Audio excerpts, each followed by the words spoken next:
If you're ever wondering why handmade Cuban chains cost so much, it's not just because they're handmade. The stuff you see in stores for like 60 bucks, that's machine made. Here we go. Watch the weight.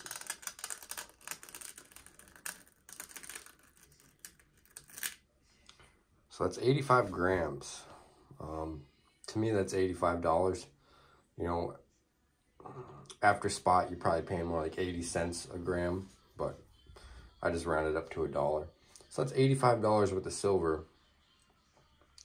And probably close to a quarter or a third of that is going to end up getting filed off. So it's waste, you know, I can't. It's called Lemel, the dust, the filings created from filing down gold and silver. I can't exactly just melt that down and reuse it because I got other stuff on my workbench that I work on and it's most likely contaminated. So I just kind of store it like that.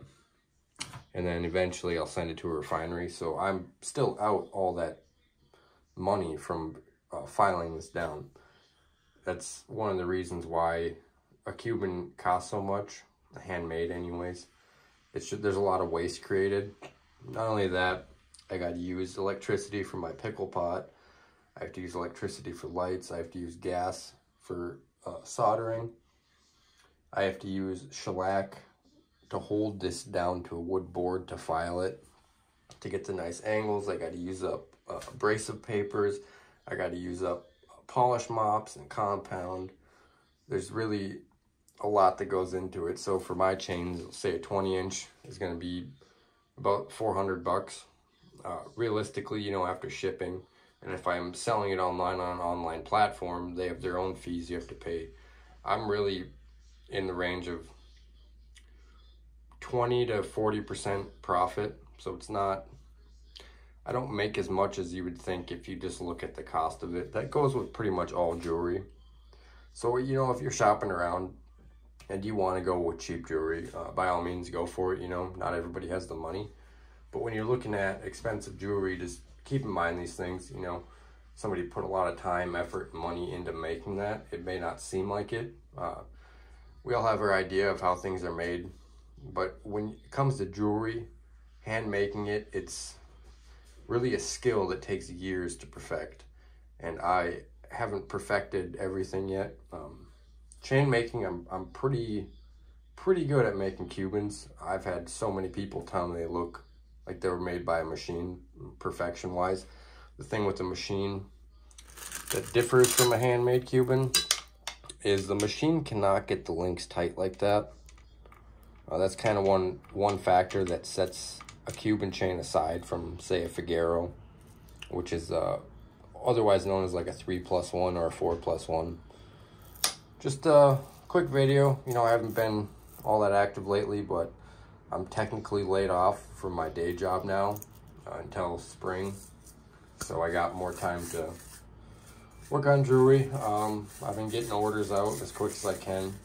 I do have a backlog of orders, and then this Cuban chain kind of just popped up out of nowhere. I was checking my emails. So yeah, and I got some, I don't know, I got to figure out what I'm going to do with online sales,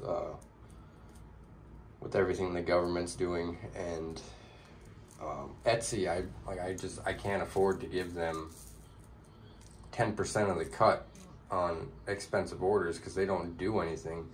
I've looked for a customer service number and was unable to find it. It's just 10% of my order is too much. I feel, you know, they don't do anything. It's kind of like they're giving you a sheet of paper and then you take your artistic side and make a painting, and then they charge you for making that painting. That's maybe not the best example, but that's what it's like. You know, you do all the work on Etsy. The other platforms do.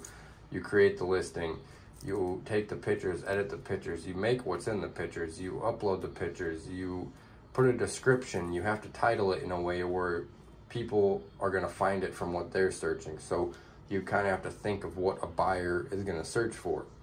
Then there's the competition factor. You know, I could make a ring that cost me $300 to make. It took me a day to make it. I want $500 for that. And I also have to pay for shipping. But then there's an identical looking ring for $20, like on platforms like Etsy. You know, 9 out of 10 people are going to go with that $20 ring, and they're never going to notice an issue with it, but they're probably not understanding that it might be plated silver, plated gold. It might be some contaminated silver, you know, from over in Asia. The stone is probably not even real. It's probably just a crystal or a tinted glass.